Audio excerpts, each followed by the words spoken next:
안녕하세요. 리뷰아재입니다. 드디어 화려한 CG와 독특한 세계관이 특징이었던 JTBC의 10주년 특별기획 드라마 시지프스가 화려한 막을 올렸습니다.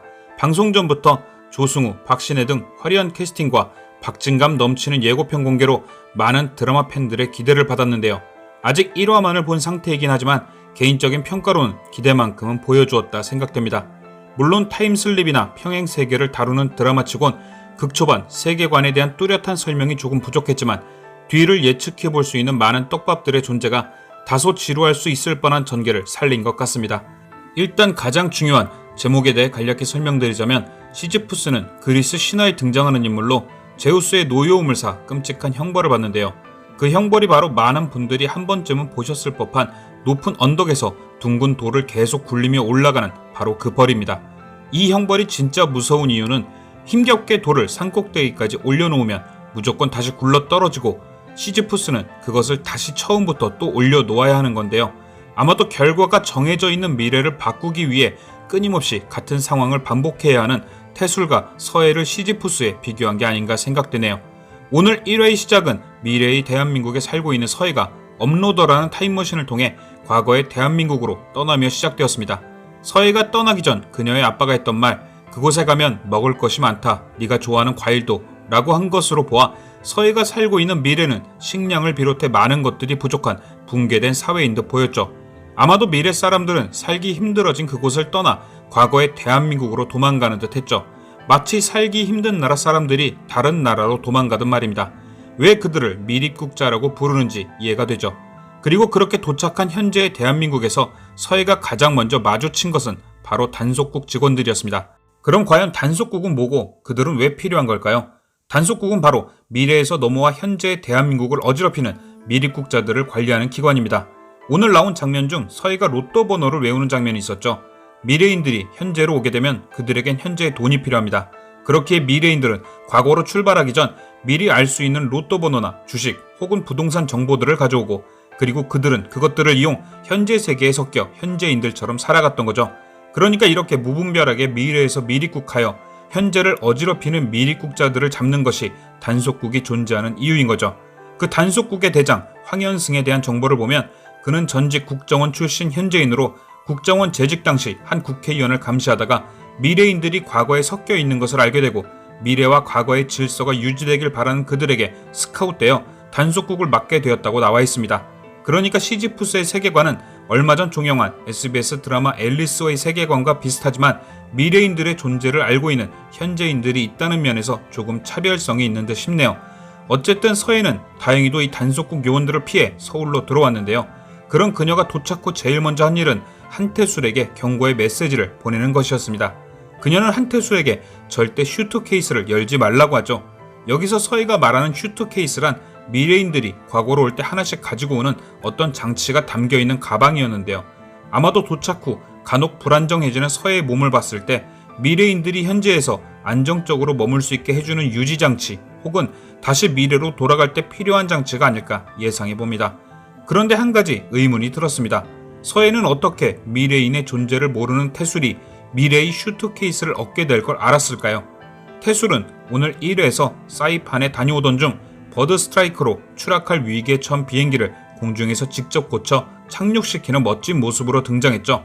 천재 공학도이자 퀀텀 앤 타임의 회장인 한태술은 사고로 10년 전 형을 잃고 늘 죄책감을 갖고 사는데요.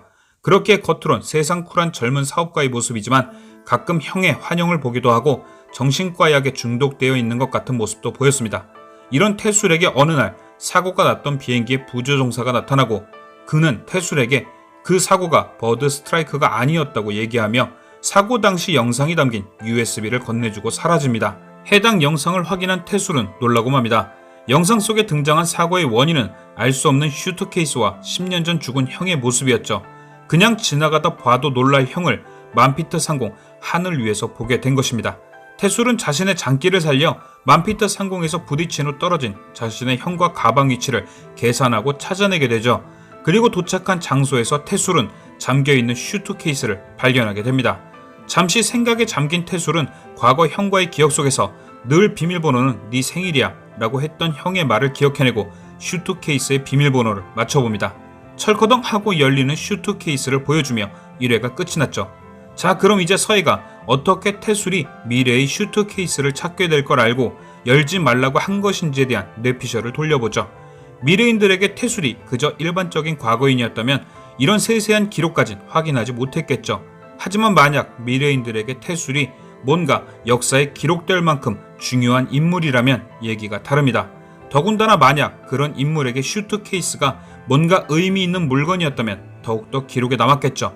만유인력의 법칙을 깨닫게 한 뉴턴의 사과처럼 말이죠. 극중에서 한태술은 형을 그리워하는 마음을 내비추며 한 번만 더 형을 볼 수 있다면 이라는 말을 했었죠. 결국 태술이 형을 만나기 위해 타임머신을 만들게 될 것이고 그 시발점이 슈트케이스가 될 듯 하네요. 하지만 미래에서 온 서해는 그 슈트케이스로 인해 뭔가 큰 파장이 있을 걸 알고 있었고 그렇게 태술이 슈트케이스를 발견한 날짜까지 메모로 남겨놓은 채 필사적으로 막는 듯 보이죠. 이 뇌피셜이 어느 정도 맞다면 왜 서해가 태술에게 슈트케이스를 열지 말라고 한 것인지 납득은 갑니다. 하지만 태술은 결국 슈트케이스를 열어버렸고 서해가 메모까지 해가며 말렸어야 할 과거가 다시금 반복되죠. 극초반 드라마의 제목인 시지푸스의 뜻을 해석했을 때 저는 정해진 결과를 바꾸기 위해 반복적으로 노력하는 서해와 태술을 빗댄 것이 아닌가란 해석을 했었습니다.